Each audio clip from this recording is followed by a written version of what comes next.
You are listening to the Complete Developer Podcast, the podcast by coders, for coders, about all aspects of creating your best life as a developer. I'm Will, the accomplished developer and aspiring software architect. And I'm Beej, the advancing journeyman developer. Complete Developer Podcast is supported by listeners like you. We are now on Patreon at www.patreon.com/Complete Developer Podcast. Insert unique and funny comment.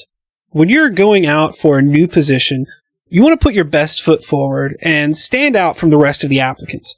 This week, we're going to discuss some common ways to distinguish yourself and how you can go beyond them to truly set yourself apart. We'll start with talking about having career goals and then discuss building your own personal brand and maintaining your skill set. Next, we'll get into understanding your audience. And finally, we'll discuss how community service can set you apart from the crowd. But before we get started, Will, what have you been fighting this week? I am in smoke alarm purgatory. Like this sounds like something that shouldn't tick me off as much as it does, but all the smoke alarms in my house are wired together. So like if one of them goes off, they all go off, which sounds great in practice, right? Except what else can set off a smoke alarm? Dust. Or it can just be malfunctioning. And when it's malfunctioning and it's wired in and there's like 6 or 7 other ones, how do you debug that and go, okay, which one is wrong? Do I throw them all out and get all new ones and hope that that works? Because it could also be, hey, there's faulty wiring. Yeah. And like this is 3 times I've had to run around the house, because it'll go off at like this morning it went off at 6:20, right? It's really, really loud. And, I don't want like my dog's hearing to be damaged. And like, it's pretty cruel to leave an animal in that noise all day, but I don't have another option. So I ran around the house with a ladder and just disconnected all the smoke alarms. This is 3 times we've had to do this. So now we only have one connected and we're going to leave it that way for a few days. And then we're going to connect another one and then leave it that way for a few days. Like that's the only way I can figure out. And this is the dumbest thing in the world. All they had to do was put an indicator light on there saying, hey, this one's the one that's detecting stuff. But they didn't do it. It just blows my mind. I don't know how to deal with this. So like, why is it not a thing?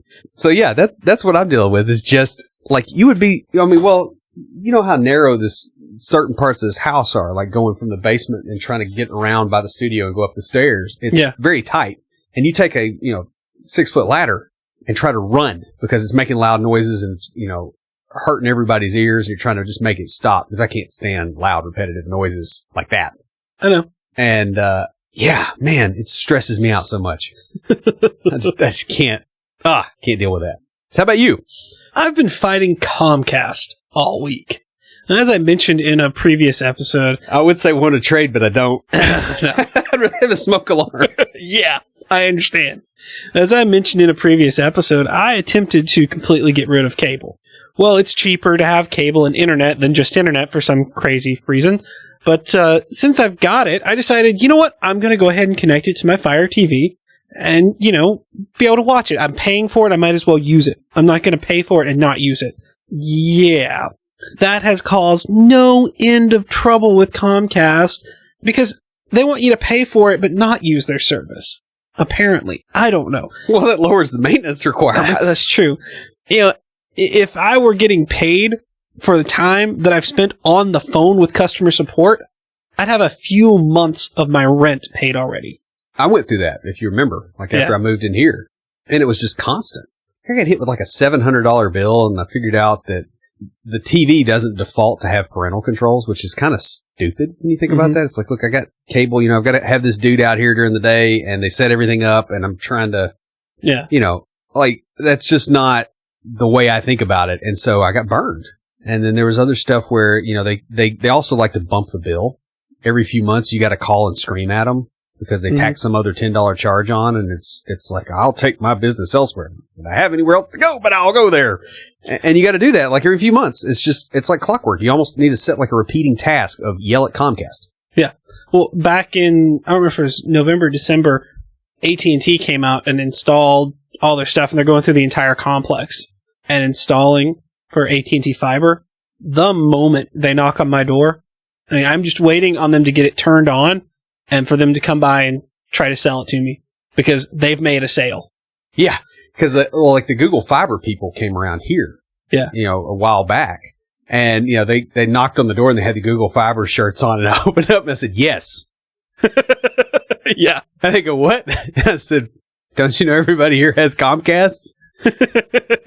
And you've gone this far and you're surprised by my answer? Yeah. They're like, yeah, we're not really. No. I get you, man. They, I think once they get some competition, I think they're either going to tank or they're going to fix things. Like, it's going to be one of the two. Now, in better news, as I announced on our Facebook Live this evening, I recently submitted to talk at Music City Code or Music City Tech. It's sort of the combination of all of the Music City conferences there. If selected, I'll be talking about the developer's role in Scrum. Also, I've recently been inspired to create a new talk for when I'm going out to code schools and boot camps on how to think like a developer. And what I'm hoping to do with it is have it be sort of a early on in your schooling kind of talk, so that they hear my talk on how to think like a developer. And then when you come in towards the end of the boot camp or whatever and talk about whiteboard interviews, they coincide. And the thinking and the way to think like a developer, they can apply practically at the whiteboard point. And so, I'm hoping we can kind of tie those in that manner and, sort of to get the whole process. Because I don't think schools, especially like the coding schools and the boot camps, they're so focused on teaching you the practical coding. They don't put a lot of emphasis on the problem solving. They expect you to figure that out on your own. Yeah. Or through, people coming in and doing talks like what we do. Yeah, I think it's a good supplement to what they're doing. Yeah, and so that's sort of where I'm going to go with that. And finally, I set up my Alexa and kind of been playing around with some of the features. I've even been looking into building some apps, or as they're called, skills. And the other day, my boss sent out a link to an article talking about how Indiana had set up an Alexa app or skill that was developed by the state. So I mentioned, oh, hey, I got an Alexa for my birthday. I've been playing around and looking at, developing some of the skills, and kind of basically got permission to research building Alexa skills on the clock. That's kind of cool. That is cool. Speaking of Alexa, though, I've got something smart home related for IoTs.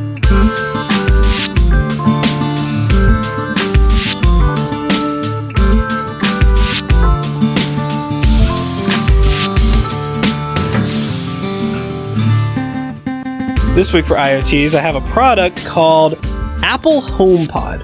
Apple has joined the ranks of Amazon and Google with their smart home speaker, the Apple HomePod. Using the Siri interface, it allows you to use Apple Music to learn your tastes in music, and then it can select songs for you and, suggest music you might like. It's also capable of handling just about any of the smart home tasks that, say, Amazon's Echo or Google Home can do. It contains a special A8 chip developed by Apple and has 7 different beam-forming sound horns that transmit sound in all directions, but also allow the microphone to hear you over the music. It even contains a spatial awareness with an advanced echo cancellation system. It's really cool, kind of a neat idea. They're taking the idea of these smart home speakers, Amazon's Echo, Google Home, those things, and going the next step.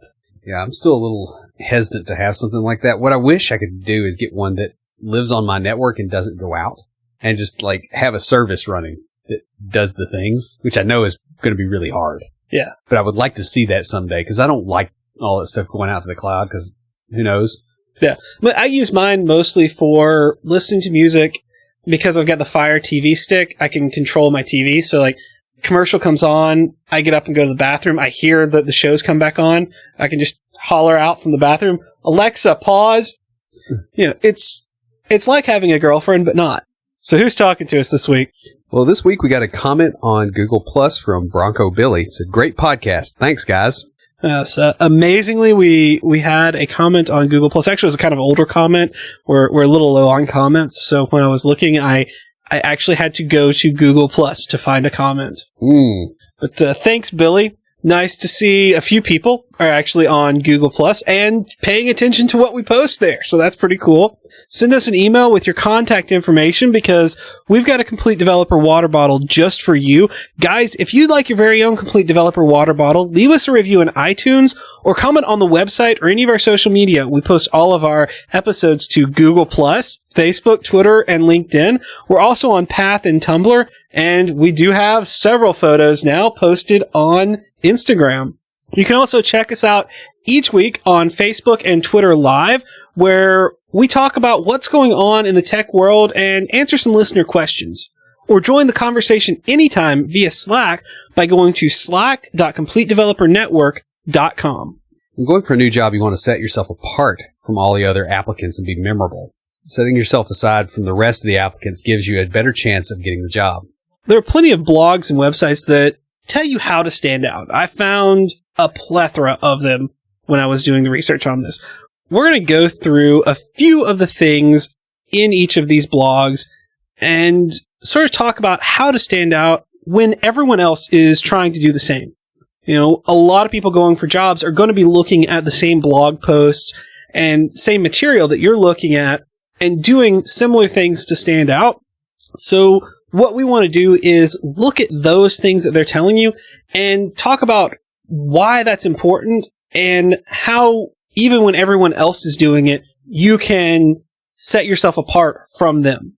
We'll start by exploring your career goals and then delve into building your personal brand and improving your skills. And finally, we'll discuss how knowing your audience and contributing to the community can set you apart. So before going after any job, whether you're moving into development or you're going for a new position, you want to have clearly defined goals for your career.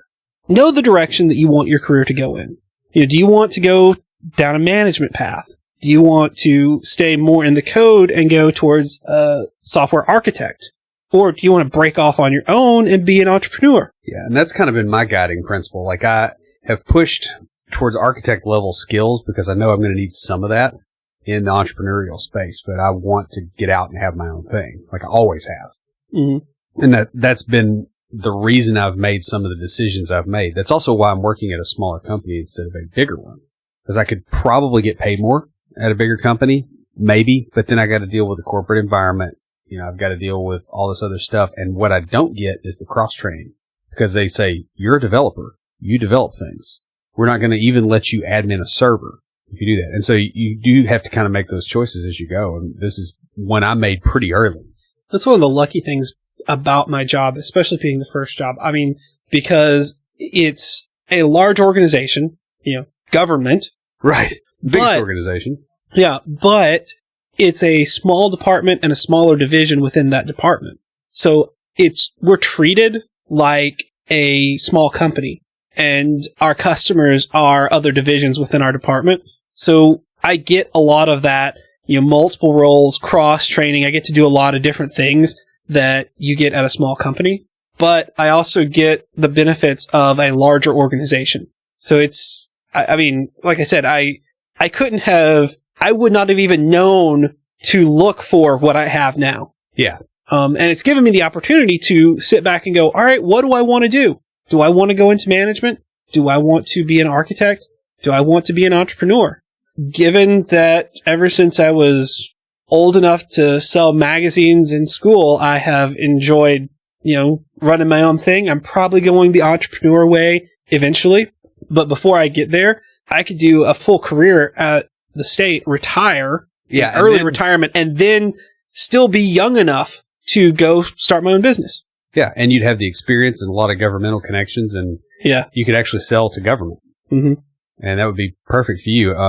With my stuff, what I've done is some of the jobs I've had have not been as strategic.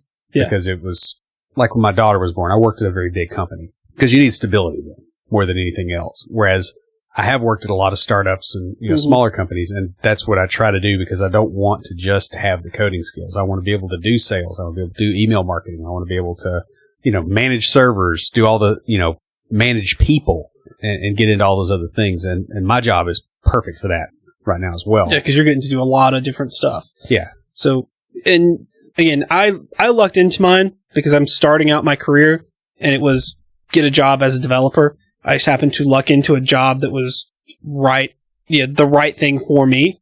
My luck, Yeah, you got dumb luck. It just does its thing. Whereas you've not always been able to guide yourself towards that. But what you want to do is look at, what do I want? Where do I want to go ultimately with my career? And then plan a path according to this goal. So what you want to do is find a way to make each position move you towards your ultimate goal. Now, sometimes stepping back can be necessary to the overall forward progress. So, like you said, when your daughter was born, you needed a stable job. That was what was needed in your life at the time. That doesn't mean that you can't learn something there or progress yourself from that. Well, and the other thing is like I did this, 2.5 years ago when I got my current job. I was doing consulting and stuff. I think like the first couple of episodes of this podcast were right around the time that, they came out. Yeah. Right around the time that I had that new job. I'd been doing consulting before that. I'd worked with a startup, didn't go anywhere, and the instability was getting to the point where I couldn't make any long-term plans on anything. Mm-hmm. And when it finally bumped down, I was like, you know what? I'm just going to get a job at a small company where I can make a difference and pick up the other skills that I know I need to be in control of my life. What you had the ultimate goal of what you wanted in mind. And what you want to do is with each job, even if it's not the perfect fit, or even if it's not, this is, I'm taking this job to learn these skills, you still want to keep that goal in mind and move yourself towards that. Yes. We have a friend that is, I think she's like a year junior to me, and she wants to do more of a sort of project management. Like that's the direction she wants to go. And now she just started a job not too long ago, I think a few months back, where she's doing mostly development. That's what her skills are. But they're letting her take over some of the business analyst side of things because that's the direction she wants to go in. And she kind of held out for a job because she got herself into a position. She worked some jobs that weren't there, got herself into a position where she could hold out for a job that was, Also, along the way, you may change the direction that you want to go with your career. Like, I think you did not start off wanting to be an entrepreneur, did you? Well, I kind of did, but I thought that was a longer term goal, and I wanted to get there by way of consulting. Okay, that makes sense. That, and I thought, hey, I want to manage a team of developers. I want to have this organization where I go out and I find work, and we go handle a problem for somebody. Mm-hmm. And then I got more experienced at dealing with the things that go on in that kind of environment. And I realized I don't want this at all. The thing is, when you realize that, you were still able to use the experience you'd gained working towards that to move towards a new goal. Yeah. Well, I mean, the thing is, I had a visualization of what that goal meant. Mm-hmm. It's not just the goal, but it's what you get out of it. And it's self-determination. I get to work on interesting problems. I can't get downsized by somebody deciding that they need to make the numbers look good for this quarter so they get a bonus. Mm-hmm. That kind of stuff is what I wanted. You still have that as an entrepreneur. You can also have that as an employee of a big company a lot of times if you're critical. Yeah. What you want to do is, if you find that your direction is changing, use what you've already learned and redesign your path to work towards your goal. We've kind of talked about Will's path from wanting to go into management and from there manage a group of developers to going a different direction after he saw what that was like. And that happened to me with medicine. Yeah. I got into it and I'm like, this is not really what I want to do. And I kind of came full circle the long way around. Yeah. Well, and I wanted to, get into biology, and I was really interested in biologically inspired computing algorithms. Mm-hmm. So, I look at all the machine learning stuff out there, and I'm like, I was going that way, and then I changed. It's kind of weird watching it pick up now. Mm-hmm. The key thing here is that having these definitive goals of, I know where I want to be 5, 10, 15 years from now, show that you can provide consistency to a potential employer. Well, the big thing is they want to see that you're not going to flake, or that you're not going to change direction too easily. You're not going to come in and be like, I want to be a developer. I'm going to be a developer. And then you do it for about 6 months and go, I don't want to be a developer anymore. I don't like this. This is hard. Yeah. And, they don't want to put that effort in. And, especially at the junior level, they're really picky about that because, a lot of people, there's a lot of people more burn out. Yeah. Being able to articulate your goals, especially with a planned path towards them, shows that you're going to be consistent. You're going to come in and you're not going to go, oh, this is hard, I don't want to do it, because then you're never going to reach that goal that you have. The next thing that you hear a lot about is building your brand. Your brand is how you present yourself to the world. It's the content that you have control over. And in it, you want to emphasize your key personal attributes. So to start off, build your online presence. Yeah. The first thing on that is actually use social media in an intelligent way. Yeah. Right. That doesn't mean get on Twitter and talk about, the new sandwich at McDonald's. The best one I've seen, honestly, is LinkedIn because it is a professional network. And by the way, listeners, if you want to connect with me on there, do that.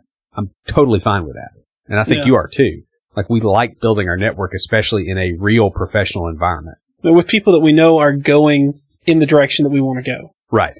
Not just, randos, which is the other thing too. If you get on Twitter, you get followed by a lot of people and a lot of them, it's kind of dubious why they're following you. And then a lot of them are adult entertainment too, which is a whole nother can of worms, but we won't get into that. But yeah. I've almost given up on Twitter. Well, the thing is, there's a lot of good stuff on Twitter. We made friends within the developer podcasting community through Twitter. Yes. Which led to other things where, now we regularly have conversations with other developer podcasts thanks to Twitter. And so there's a lot of really good stuff on there, and there's a lot of crap as well. Yeah. And I've gotten a bit pickier about who will follow back. But when we first started, I was just trying to build. Yeah. And so every follower we got, I follow back. And now I've gone through several times and just gone, you're not in anywhere in our industry. Or, I guess that's probably what I need to do with my personal Twitter feed. Mm-hmm. But I just haven't found that as useful for LinkedIn because I can connect with people and it sets the tone of the interaction in a way that I like. Yeah. Well, I mean, one of the things that I liked about Twitter was what Code Newbie did with it. Yeah. With the Twitter chats where you used a hashtag and everybody just, kept searching that hashtag and they set it so that only that would show up and then you could have a conversation with multiple people. It's kind of cool. It was a neat idea. I loved what they did with it. I think that was a great use of that platform. Yeah. Facebook. We do have our podcast on Facebook. We do our Facebook Lives. Yeah, and we do. And we make pretty good use of it. Google Plus, I do like the way that they have laid things out with the circles. Yeah. I will say that is a more intelligent way to do things. I saw an interview with Mark Zuckerberg talking about how he laid out Facebook. And it was basically this thing of, you post something, they basically intend that, you're posting it to everybody. So, I do like the way Google Plus laid it out. I really think they dropped the ball on beating Facebook as a social network, but they could pick up. When you're working on your online presence, you want to have a strategy for your posting. So don't make it all about you. Share content from other people. Jump in and help other people. Right. Spread your posts out so that they don't overload people's feeds. It's real easy to get on early in the morning or in the evening when you get off work and just post a bunch of stuff. I've got several friends that do that, and they've got really interesting, weird stuff a lot of times. But, you get up and you're okay, it's in the middle of the night is the worst. You can't sleep, and with Facebook, this is a horrible habit, and I don't do it very often. But, I'll come downstairs because I don't have it on my phone, and I'll sit there and I'll scroll through the feed until I get tired again, which usually doesn't take me that long, honestly. It doesn't seem to affect me. But there's two people that I'm Facebook friends with, and they'll post 20 articles at 2:00 in the morning. Don't do that. That's because they're laying in bed. Yeah. Playing on Facebook and they're like, ooh, that's neat. That's neat. Yeah. I understand that. And this is why we use stuff like Buffer. Yeah. Right. So you can buffer the posts and it goes out at specified intervals. Yeah. And mix in some personal content to humanize yourself, but also make sure you remain professional if it's going to be more public. Yeah. And that's kind of something we've done with this podcast, right? That's why we talk about what we're fighting this week. Yeah. In addition to the subject matter, it's because it does humanize us. If we drop that off, I mean, there's people that go, oh, I don't want to hear about your personal life. But the fact is like overall, the audience would drop because now we're just sort of I mean, someone that doesn't care about a personal life, they can fast forward through the 3 to 5 minutes that we talk about it. Now, I'll say on the other side of it, you don't share too much on the personal stuff. It's not just like the potentially damaging info, but like going at length. Well, yeah, you want to remain professional. There's 1 or 2 podcasts that I listen to on occasion. And what I do is, bring it up in the podcast player and I drag the scroll bar for 30 minutes and then start playing it. Yeah. Because they waste that much time. And I'm like, I can literally get to work before you shut up about your personal life. Like, that's not okay either. Oh, yeah. I know. I don't know if it's the same ones I have listened to because I stopped listening to some podcasts because there would be a really fascinating topic. Yeah. And they don't have time to cover it. It would be a 45-minute podcast and the last 5 minutes would be on the topic. Yes. I have seen that. And it's okay if, like, sometimes it happens. It's once. Like, all right, we screwed up. But it's really not, I mean, even... But when it's consistent is the problem that I noticed. Finally, on your social media, keep your online resume up to date. It really should be a living document that you keep up to date. I mean, I agree with that sentiment. It's just in my particular case, it's like, yeah, that's not top priority at the moment. Next, you want to improve your physical presence. And there's a common quote that we've both said and heard probably most of our professional careers, which is dress for the job you want, not the job you have. Yeah. And I'll admit freely, that does not mean you can dress like Batman. Yeah. I'll admit freely that, I wear jeans and a t-shirt to work because that's kind of what's expected. Now, if I'm doing something like I'm speaking or we have clients coming in, or even if the board is coming in most of the time, even though the board, like, they completely don't care, I tend to dress a little nicer. I wear pajama pants and a bathrobe. Yeah. Well, see, I mean, like, in my office, it's very common for people to come in. Like, if I'm wearing jeans and a t-shirt, there's some other people that are dressed less well. Yeah. Out of the office. So it's totally okay because they just don't care. But the only person in my office other than me is my dog. So yeah, I work from home a lot. When I do go into the office, I wear khakis and a polo.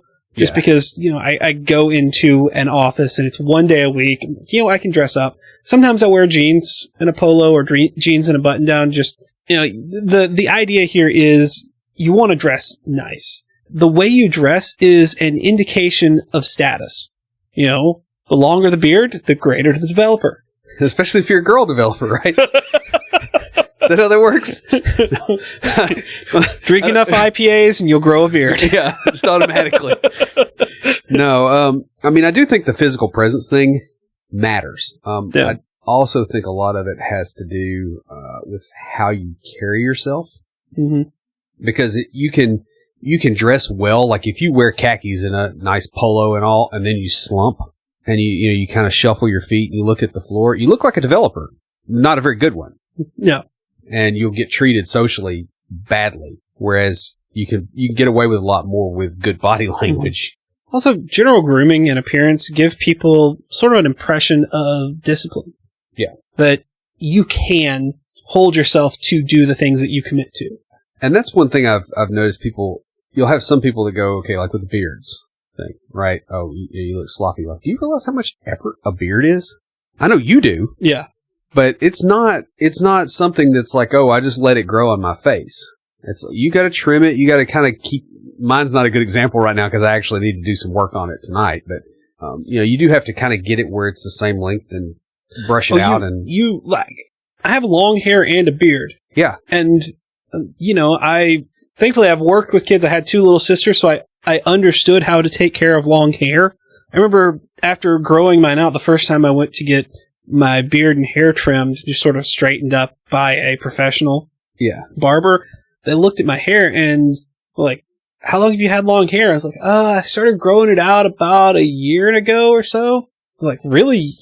I showed him a picture of me a year prior with short hair and like, this is really nice. Most guys that grow their hair out are just like naughty and just terrible. Yeah. Like, well, I brush it every day and you have to maintain. You take care of it. It takes effort. Yeah. And it, like those little subtle appearance cues, like if you have somebody that goes, oh, you grow a beard, it's ratty, or they think that is a sign of lack of discipline, that's probably not somebody that really has a good eye for that, because it is a lot of effort. It's not, especially for a guy, because like when my head, when I basically had really short hair and I had no beard, there was no maintenance other than like a quick shave, like every other day, because my facial hair doesn't grow that fast. Yeah. Whereas me, it's like, if I wanted to maintain a clean shaven look, I'd have to shave twice a day. Yeah. Your 11 o'clock shadow. Yeah, exactly. Next, grow your influence with two-way networking. Network not only to benefit yourself, but also to add benefit to others. Yeah, and this is something that I think a lot of people miss on the networking thing. Like if you go to a business networking event, there's always somebody there trying to sell insurance. And they're not trying to find out your needs. They're just trying to sell insurance. Like it's the beginner insurance salespeople. Like, have you experienced that? Having been a beginner insurance salesperson, I saw people do this a lot. And it was funny because I'd watch them do it and I'm like, you're not going to make a sale. No. And they would come out with no sales whatsoever. Whereas I would go into an event and I would just shake hands. I'd hand out a couple of business cards. I'd spend more time talking to people and just BSing than anything else. And you know what ended up happening? They come to you because they remember you. 2 or 3 weeks later, I'd get a call going, hey, you said you could get me, get my company insurance, and we're small, we can't afford insurance, but you can get us a discount on a group rate or something. I'm like, yeah. And then I'd end up making a sale because I didn't try to. And it sounds oxymoronic when you say it, but when you really experience it, I'm building a rapport. So the idea of two-way networking is that you aren't just looking to get something out of the networking. You're also providing value. Right. So Will and I have Developer Launchpad. That's the local meetup we have here in Nashville. And part of that is networking, but we're not looking just to meet other people in the industry or to meet people that can help us out. We're also looking to help other people out. Yeah, and that's actually probably 95% of the effort goes towards that. Mm-hmm. Because one thing I've discovered, and everybody discovers this at some point, is that, if you help other people out and you're useful enough, you'll be okay. Mm-hmm. The next thing in this is you want to get to know not just the hiring manager or the decision maker in sales terms, but also the people that are using what you offer. So the other team members, the people that are going to be in the trenches with you working, you want to get to know them. And the clearest thing I have on this is we do group interviews. We just interviewed someone for a position working with SQL and doing reports, and management had interviewed the person, thought they were great. Then the team interviewed them, and the team goes, something's off. Yeah, something's off here. They've got a great resume, but, it maybe they had a great resume builder. Because we're just not feeling that this person is up to the workload that we have. And that's a big thing. You want to not just impress the person making the decision, but impress the people you're going to be working with as well. Finally, on this, keep track of your contacts and stay in touch, even when you're not looking for a job. Especially when you're not looking. Yeah. Recruiters do this. They'll try to maintain a relationship, even if they're not trying to place you. I know you and I have Lena that's been on Probably the podcast. 100 recruiters that know who we are. Well, I was just going to say the ones that we know pretty well. Lena's been on the podcast. Yeah. And we go out to lunch with her, every couple of months, just sort of to maintain that relationship. And because the position you don't want to be in is, okay, you get laid off from a job and now you pop onto LinkedIn like a ghost, coming back and going boo at all your former coworkers. Yeah. And trying to find people that can help you get a job because you're desperate. Because that desperation really doesn't do you any favors. The key point here, and the way to really, really stand out, is to understand that you're offering an investment, not just a product. Right. Like if they invest in a relationship with you, it's going to help them out in the long term, and vice versa, versus it's a quick fix. Right. You think about interviewing as selling your experience and abilities and your potential for growth. You want to avoid arrogance, just like you want to avoid being too humble. Yeah, and that's the one that's really insidious too. Yeah, it's you need to have a realistic idea and present yourself in a realistic manner, but have a clear sense of your abilities, you can get this through like testing yourself and pushing your knowledge. And we're going to talk about that in just a little bit, but you're offering not only what you know now, but what you can learn and your ability to grow. So that's the real trick with this personal brand. And the way to stand out with it is to be able to show what you can not just bring to the table now, but where you're going down the line. The next way to differentiate yourself is to continually improve your skills. You need to be learning new things all the time, and this means embracing the unknown. You want to be proactive and not reactive. In other words, you want to be in a career position where things are stable, but you're learning the next upcoming technology rather than getting stuck in the old stuff. And to do this, you're going to need to use a bunch of different resources. You need to know what's available. You should have figured out by now what your preferred method of learning is. BJ's and mine is Pluralsight.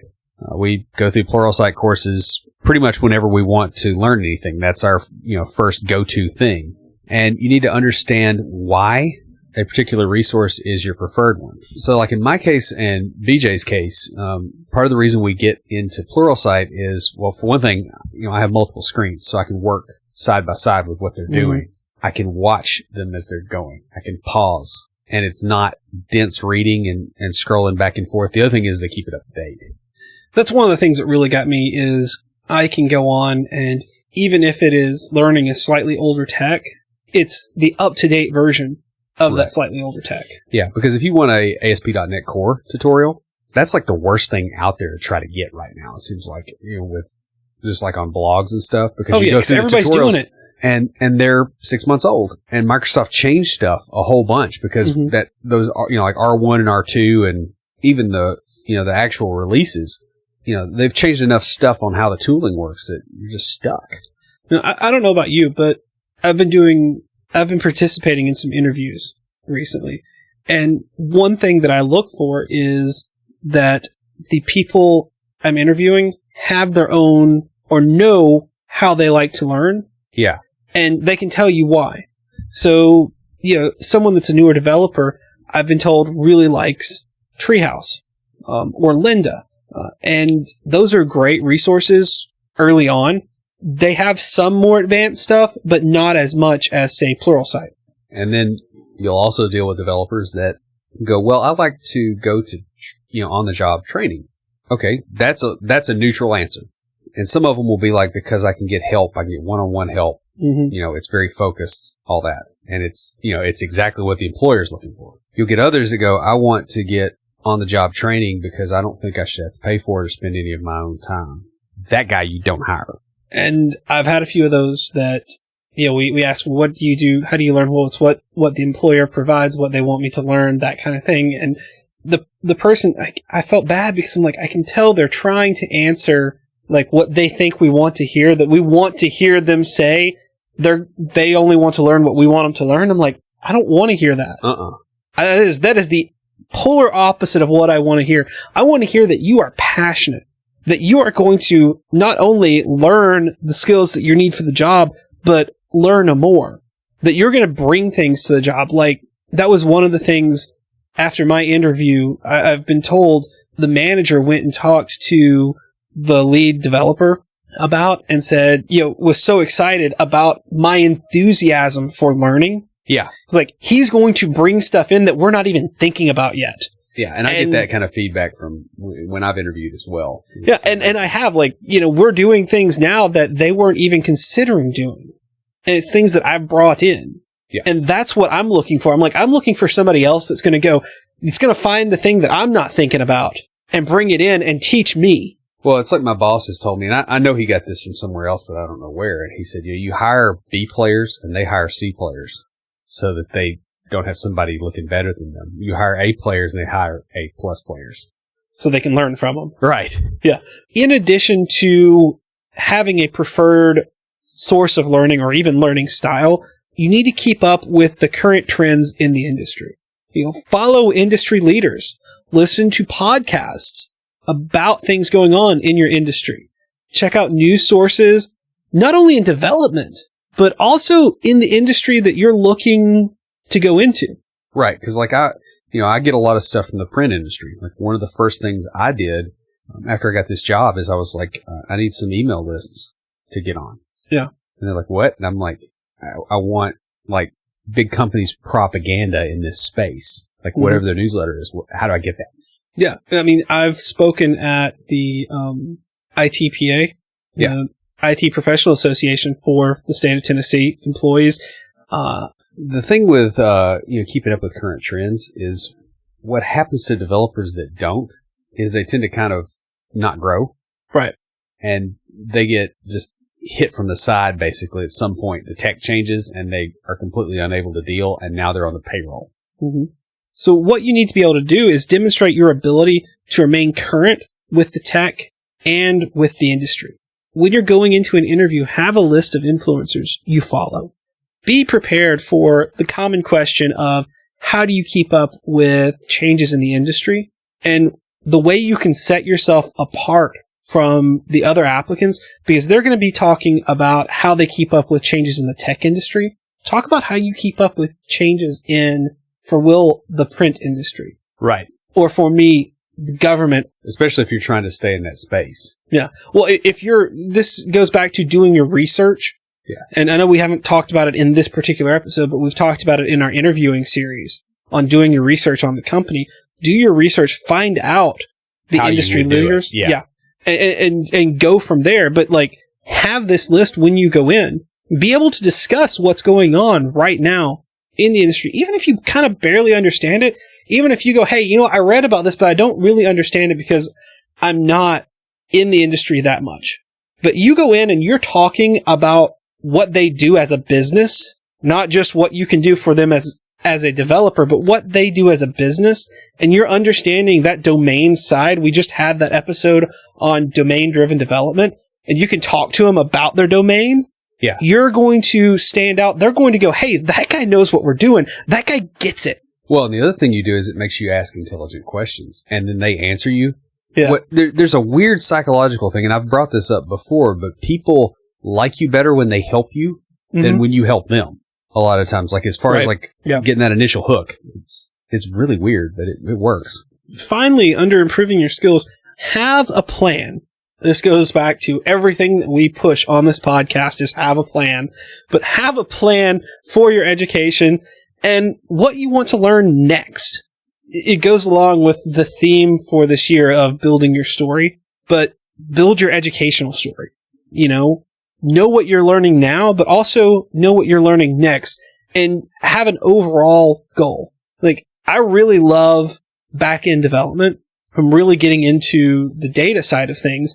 And so once I get the .NET C# down to where I feel like I could compete for any position as a senior developer in that world, I'm going to look into more data-driven things like maybe R or Python or something like that. Or just getting in a really nasty SQL for that matter. And get into more of the data stuff, because that's what fascinates me. And so my education, I want to learn my current thing now, but I have plans. And that's what I'm saying. Also, use your career goals to drive what you learn. So if you want to go into management, once you've got your technology down, start taking courses on leadership and intermingle those in with what you're doing. If you want to go the architect route, continue your development education, but focus on design and systems. If you want to go the entrepreneurial route, take business courses. Yeah. Or learn marketing. Like actually, because I've got some marketing stuff. I paid for a Google Analytics course and I went through that, and I've gone through, a bunch of different marketing oriented things specifically for developers for that reason. It's because it's not just, I'm better at C#. Like there's a point where that's like, you get to the point where you get diminishing returns on the thing that's making your paycheck now, and you build the next thing.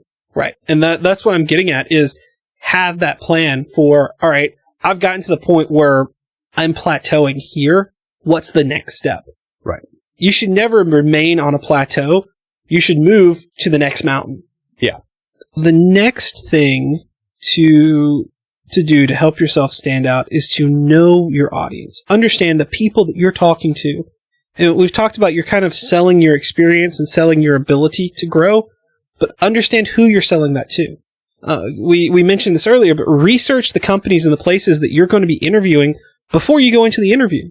You will impress a future employer by just a simple Google search or reviewing their LinkedIn profile. And I mean, like, it doesn't really take much. Like the job that I've got right now, I went to their website initially. At that point, the marketing was not nailed down as well as it needed to be because I was in the interview and I'm like, I literally don't know what you guys do. I looked at you. I mean, I didn't say that because obviously you don't want to come across bad, but it's like, I looked at the website. I can tell you're using WordPress and, like you get all that stuff and you're like, but if you do just a minimum amount, it doesn't take a lot to get ahead of most of the population on this. And this goes right along with aiming for jobs that progress you towards your ultimate career goals. So look for companies that are going to help you along that path. Right. And apply it when you aren't looking for a job too. Research those companies that you think, I want to work here. Yeah.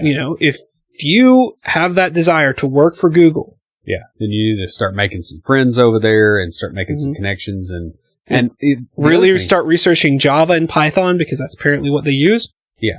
Well, and the other thing is, you don't want to make friends just like fake friends, but like you need to make contacts over there and see, because you may have this idea of what a company is. Oh, yeah. It's not. And you're better off finding that out before you move all the way across to wherever their offices are and, buy a house and you go, okay, I'm first day of the job and I hate it. Next, show that you can solve problems for your target audience. As developers, we're not hired to type or to write code most of the time. Instead, we're hired to solve problems with computers. We speak the language of code to solve those problems, but our focus should be on problem solving, not on writing code. Yeah. It's a very strange thing in this industry how many people there are that seem to think that, that it is about the code versus about solving the problem. Because for the business people, it just isn't. Like they don't care. They don't care what language you wrote it in. They don't even care. Like if you did it in Foxborough, other than the fact that they're going to have to maintain that and there might be a security risk at this point. Like if it works and they never have to touch it, they don't care. They don't. They can't be made to care because like the money's in it. It's fixed. It's gone. Well, that's like I was on the maintenance team the last quarter of the past year, and there was one division that had to do a annual report, and every year they had to change the dates on the cover letter, which is a PDF, and we had to go in and replace it. And I pointed out to my boss, I'm like, if we just made those fields editable, because other fields are on that PDF, like if we made those editable and then gave them a screen where they could just type them in, they could type them in once, store them in memory, and then just generate all the reports, and they're good to go. She's like, that is a really, like, I'm thinking from the code perspective. She's like, that's really great, but halfway through next year, we're going to rewrite that entire application. Yeah. There's no point in doing that. Yeah. It's like, I see where you're coming from, and I think that's great. If we didn't already have something else going on with them, we would do that, but there's no point in it. Right. And you need to kind of get enough of the business mindset that you can actually determine this stuff when you go in, because that's the other thing I see is people that, like they want to push the newest framework because it's cool and it's whiz bang, but it's like, okay, what kind of support is there on it? Is it going to change again in a month? Yeah. Can I get other people? They don't have those things in their headspace. And so you really want to show that you do. Right.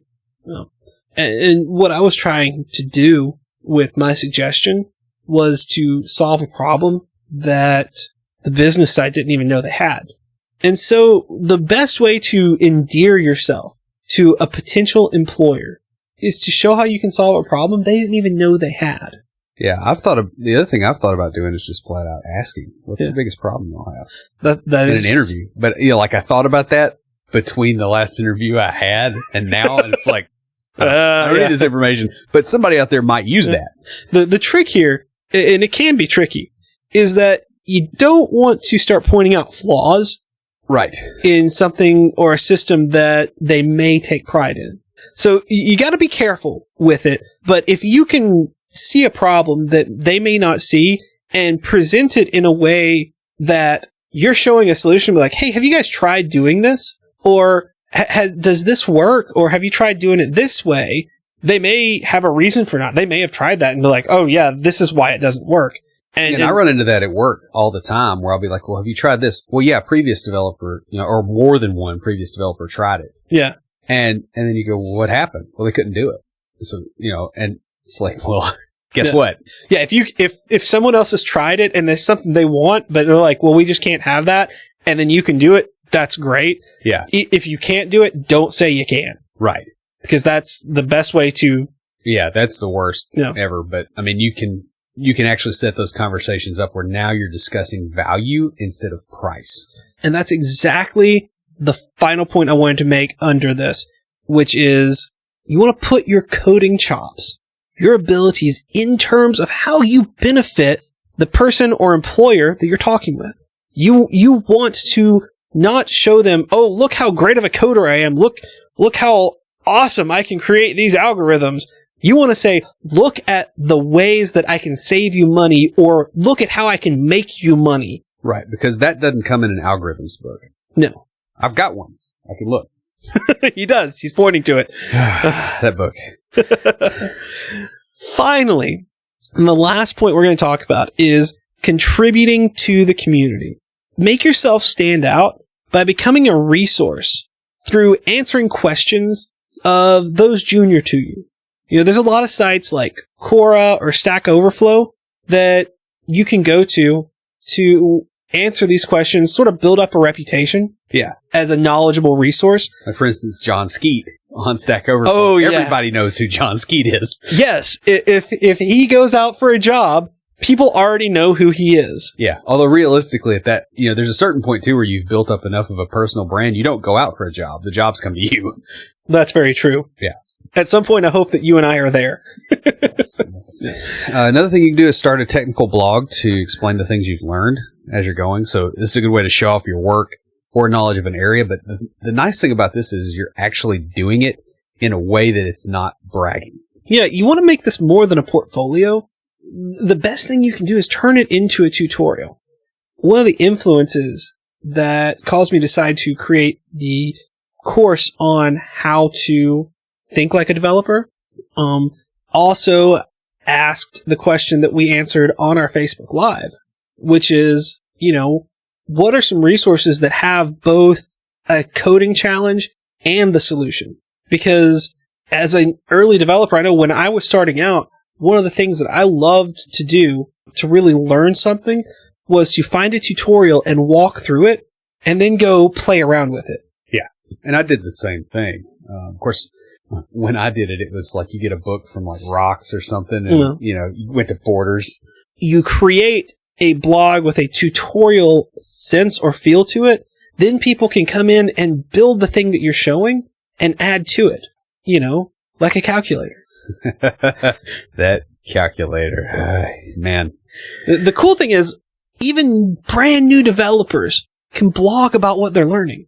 Newbies have a perspective that more advanced developers don't have anymore. Yeah, well, we lose it. It's like we have this switch that once it flips, you understand the concept. But you don't understand not understanding it. Yeah. Yeah, there's that. And the other thing with a junior developer, especially with the blogging, is they're energetic and they're very interested in this stuff. And that comes through your writing. This is a really good time to use that particular way of doing things. Right. Also, participate in local user groups, meetups, and conferences. In a lot of medium to larger size cities, there are user groups and meetups that you can go to. And go beyond just attending by speaking at one or more of the local groups. Like, I know you and I are getting into conference speaking. Yeah, and I wish I'd done this a lot sooner. I know a couple of people that have graduated from Nashville Software School, and then after spending a year or so in the industry, are going and speaking at user groups on, how to move from AngularJS to Angular 4. Yeah. Because they've done it. They've been in a job where they had to do that. They learned JS in school, and they went to the job. The job was doing AngularJS, but moving to Angular 4. And so they've done that, and they brought it to other people who some were veterans who'd been doing this longer than you. Yeah. And if I'd been at one of my previous jobs where we were using AngularJS, I wouldn't have had the experience to do that. Like a junior developer could legitimately come in there and show me how to do that. And I mean, I've got more material now. But and the thing is, someone that is a year out of school was teaching people who had been in the industry for 20 some years. Yeah. But they had done something that the other person hadn't. And you don't even have to have done something that someone else hasn't done. You can still go and talk on your experiences. But talking's not for everyone. You got to kind of be able to get up in front of a crowd and things like that. Our industry tends to attract people that don't like to do that. Yeah. So if you do it.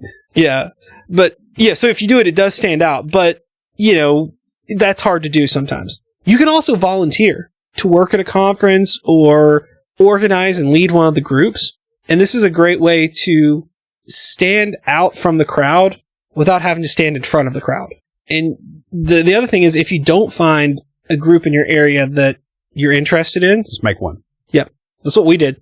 We didn't, there wasn't a group for the things that we wanted, focusing on building your career. Right. Especially the stuff that you needed. Yeah. At that point. Finally, join and contribute to community or open source projects.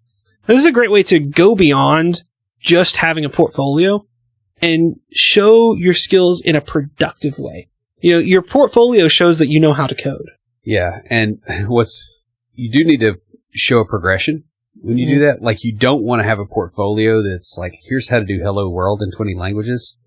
You and I know a couple of people that have that, and it doesn't, like, the public persona that they put on tends to go away for their listeners or their people that attend their talks when they go and look at their GitHub profile and see that and nothing else. Like, you kind of have to almost show the story there. Yeah, contributions to active code show not only that you know what you're doing and that other people who are creating things know that you know what you're doing, but it also shows that you can work on a project with a distributed team. It shows, hey, not only can I code, and other people recognize that I have the abilities to contribute, but also I can work with a group of people and collaborate to build something. And I don't have to have somebody standing over me. Right. Another thing you could do is to find a cause that you feel strongly about and join something like a civic hackathon or a coding group that promotes it.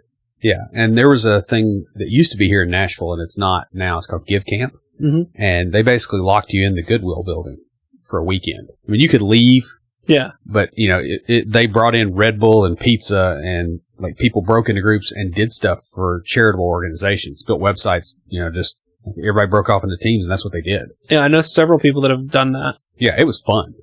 Now, I will tell you that my body is a little old for hackathons like that. You and I are more the organizers of hackathons. Right. Like, we would be the logistics supply chain to make sure the Red Bull stays available. Like, we would be the ones, we wouldn't be the ones in the trenches building. We would be taking turns sleeping and or running in and jumping and helping some group when they're stuck or something like that. But like that grind for a weekend probably is for people younger than us at this point. So whether you're starting your career or moving up to the next level, you want to stand out from the crowd. A lot of other developers are attempting to do the same thing. The trick is to be growing as a developer, understand your industry, and do your homework on the places that you're interviewing. That pretty much wraps us up. Before we close everything out, Will, what do you have for us this week for Tricks of the Trade? Well, we've been talking a lot about how you contribute and how that helps grow things for you. And I just want to add another aspect of this, and that is it's very valuable to build your own tribe. Beej and I have done that with our Developer Launchpad group and the community around the podcast. Lots of other people that have successful blogs, successful meetups, successful podcasts, etc., have done that. They've said, okay, what kind of community do I want? And then they go out and they create it. They find like-minded people. They create events. They get everything going. And then one day you look around and you're like, wow, I've got exactly the kind of people around me that I want to have around me. You're not obligated to do this passively. You can do this actively. You can just go and say, hey, I want a group that does this and, works under these constraints because that's what I'm dealing with. And then create a meetup and then just see what happens. See if people show. You might be surprised, especially if you're consistent. You can really build up a pretty good following. And, it could be a group of people that mutually helps each other. You may spend a whole lot more time helping other people than you might have thought, and yet you still come out ahead. And I just want to throw that out there as an idea. We're all able to do this. So go do it. That's all I got. Stand by for Titanfall. If you have a question or comment, please email us at neckbeards@CompleteDeveloperPodcast.com. Our theme music is an excerpt from Stand By for Titanfall by Pure Bells, available on SoundCloud and licensed through Creative Commons. The intro music for IoTs is Hillbilly Hip Hop by Jason Belcher. For references, show notes, and to sign up for weekly emails with extra tips and insights, be sure to check out the website at CompleteDeveloperPodcast.com. You can also follow us on Twitter at CompleteDevPod and like our page on Facebook to keep up with news about the show. Look for us each week on Facebook Live before we record each episode. Thanks for listening. See you next time.